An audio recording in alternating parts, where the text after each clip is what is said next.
asalaamaaleykum mbokki internet yi safoo di seetaan seen chaîne bi di Thermal l'Officiel kii di Racky Kane nag moo posté foofu la ca Facebook nag di xamle li nga xam moom mooy démission am nag bi mu déposé nag foofu la ca primature ak présidence du Sénégal moom mi di Racky Kane nag dafa décidé nag mettre fin à ses fonctions de secrétaire exécutif de la commission d'évaluation d'appui et de coordination des startups au Sénégal moom nag mu ngi xamal que nag daanaka sax coowal nomination bi daanaka sax dafa juróon coow wala sax ay polémique yu mu waraloon foofu la ca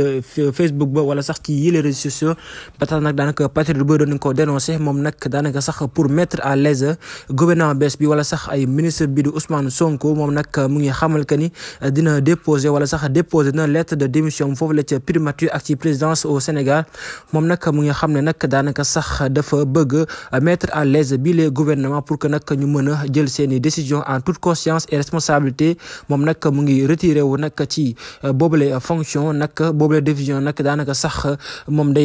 dakaa def nag pour mettre à l'aise autorités yi nga xamante bi ñoom ñoo nekk fii ci Sénégal à savoir président de la République Bassirou Diomaye Diakhar Faye. Patriote nag ñoom ñu ngi wër di samp nag di xool bu baax a baax ñi nga xam ñoom la ñuy nommé nag ñoom nag jàpp nañ baax a baax que ni bii les projets ñoom ñoo ko moom ñoom ñoo ko porté ba tax na nag du ñu nangu kenn koo xam moom moo leen koy yàqal loolu nag nekk benn taxawaay boo xam ne nag taxawaay bu ñu bu rafetlu la waaye nag ñu ngi si wax nag ñu bëri nañ si bañ a exagérer nag dem si ak xel Ousmane Sonko nag ay propos bokk na si nag ni patriote nañu dal bu baax a baax donte nag c'est normal que buñ gisee ay xalaat wala sax ay jafe-jafe wala sax luñ nemmeeku lu yoon ñu dénoncé ko waaye nag buñ ci dem ak arrogance wala sax ñu si dem nag di exiger li nga xam moom mooy gouvernement bi sax bay wax yenn propos yoo xam daanaka sax kenn du ko rafetlu loolu nag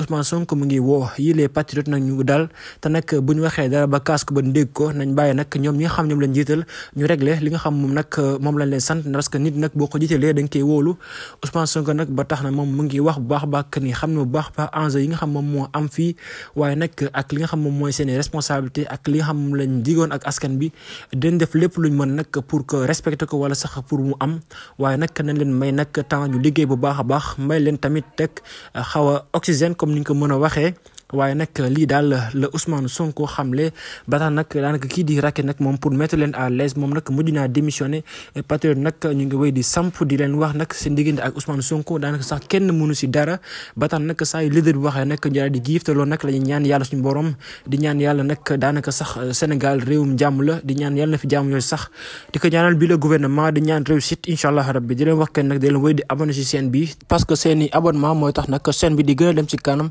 di leen wax nag naka ngeen gisee nag coowal nomination ak lan ngeen a xalaat ak naka la mbir yi war a demee ni la nga xaar ngeen wax ko ci commentaire yi di leen jaajëf bu baax a baax di wax nag lépp luñ fi def wala lépp luñ fi wax loo xam erreur la ñu ngi koy jégalu bu baax a baax di leen jaajëfal bu baax a baax di leen wéy di abonné di aimer vidéo di partager jërë ngeen jëf